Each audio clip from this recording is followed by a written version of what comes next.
Hello student, अब हम करते हैं अकाउंट का चैप्टर नंबर फर्स्ट क्लास 11। सबसे पहले जो है वो चैप्टर नंबर हमारा फर्स्ट है हिसाबी पद्धति और उसके परिभाषिक शब्द। अब हिसाबी पद्धति क्या होगा? हमारा हिसाबी पद्धति जो है वो अकाउंटिंग होगा कि जो भी हम अकाउंट लिख रहे हैं और किस तरीके से लिख रहे हैं या क्या क्या उसके अंदर हमको नोट करना है, लेखा करना है, वो सारा हमारा जो है वो हिसाबी पद्धति के अंदर आता है। और दूसरा जो है वो हमारा परिभाषिक शब्द है, मतलब उसके अंदर जो नए नए शब्द है भारी वाले, उसके प्रॉपर वर्ड्स है, वो सारे परिभाषिक शब्द जो हमको कहलाते हैं। अब इंट्रोडक्शन हम ज़्यादा नहीं देखेंगे, हम शॉर्ट में देखेंगे कि अकाउंट्स जो है वो क्यों अमल में आया, कि जो भी विनिमय हो रहा है, कहने का मतलब जो लेन देन हो रहा है, मतलब विनिमय पद्धति है, उसको जो क्या कर रहे हैं हम लोग मौद्रिक में, कि जो वस्तु के बदले हम पैसा दे रहे हैं, कहने का मतलब आर्थिक व्यवहार के जिसके अंदर हम पैसों का आदान प्रदान करते हो, ऐसे प्रकार के व्यवहार का लेखा करने के लिए हम क्या करते हैं, इस हिसाबी पद्धति का या अकाउंट का जो उपयोग करते हैं। इसके द्वारा अकाउंट जो क्या है अमल में आया है कि जो व्यवहार हो रहा है उसको लेखा करना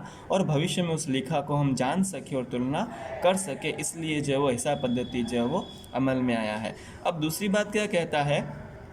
कि प्रत्येक क्षेत्र में, फिर चाहे वो कानूनी हो, मेडिकल हो, इंजीनियरिंग हो या विज्ञान हो, प्रत्येक क्षेत्र के अंदर जो है वो ऐसे प्रकार की हिसाब पद्धति की जो है वो आवश्यकता उत्पन्न हुई, जिस वजह से हिसाबी पद्धति का जो है वो उपयोग और महत्व जो है वो बढ़ता गया। अब हम इसका नेक्स्ट देखते हैं आगे इसके अंदर कि हमारे पास जो है वो सरल भाषा में हिसाब अर्थात सामान्य भाषा में आवक जावक तथा उपज खर्च संबंधी लेखा, कि जो भी हमारा एक सामान्य भाषा में कहे तो हिसाब मतलब क्या हो जाएगा कि आवक और जावक, मतलब जो भी पैसा आ रहा है या जा रहा है, तथा उपज खर्च, उपज मतलब आय और खर्च मतलब जो हम खर्च करते हैं एक्सपेंस, वो संबंधित जो हम लेखा कर रहे हैं उसे ही हम क्या कहेंगे, हिसाबी कहेंगे। ठीक है, उसे हम क्या कहेंगे, अकाउंट्स कहेंगे।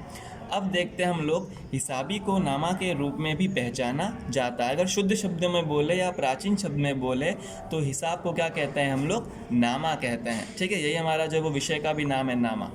हिसाबी पद्धति के पर्याय रूप में नामा पद्धति का उपयोग किया जाता है, कि जो भी है हिसाबी पद्धति उसका पर्यायवाची, मतलब उसको हम जो है वो क्या कह सकते हैं, नामा पद्धति भी कह सकते हैं। जैसे हम लेखा शास्त्र कहते हैं कि जो भी हम लिख रहे हैं, जो नोट कर रहे हैं, उसका उपयोग या वैसा शास्त्र हमारा क्या कहलाता है, लेखा शास्त्र, नामा पद्धति या हिसाबी पद्धति जो है वो कहलाता है। पुस्तक के नामा पद्धति के बदले हिसाब पद्धति का उपयोग किया गया है, कि इसमें क्या किया है, जो नामा पद्धति है उसके बदले किस शब्द का उपयोग किया गया है, हिसाबी पद्धति का जो है वो उपयोग किया गया, जिसे हम अकाउंट इंग्लिश में कहते हैं अकाउंटिंग। ठीक है,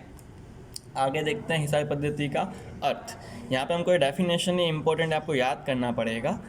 कि हमारे पास जो वो क्या है, American institute of certified public accounts AICPA द्वारा एक व्याख्या दी गई है। ये क्या करता है, संपूर्ण जो है वो नियंत्रण करता है किसके ऊपर, हिसाबी पद्धति के ऊपर। ठीक है, हम देखते हैं इसने क्या डेफिनेशन दिया है। हिसाबी पद्धति व्यवहार और घटनाओं जो मौद्रिक लक्षण रखते हो, कि ऐसे व्यवहार या ऐसी घटना जो मौद्रिक लक्षण, मौद्रिक मतलब कि जो पैसे के अंदर किया जाता हो,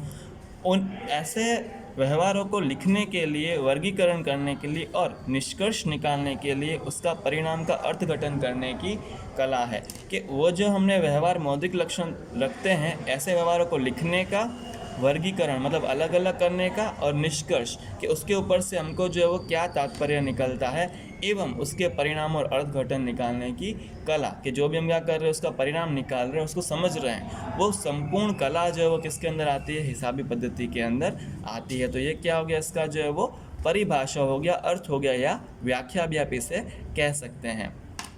आगे जाके हम इसका लक्षण देखते हैं कि लक्षण क्या है हिसाब पद्धति के। पहला लक्षण है वित्तीय लक्षण, कि ऐसे व्यवहार के जिसके अंदर हम क्या कर सकते हैं, द्रव्य में माप सकते हैं, कि जिसे हम जो क्या कर सकते हैं, पैसों के अंदर माप सकते हैं, ऐसे प्रकार के व्यवहार हमारे क्या कहलाते हैं, हिसाबी पद्धति के वित्तीय लक्षण कहलाते हैं।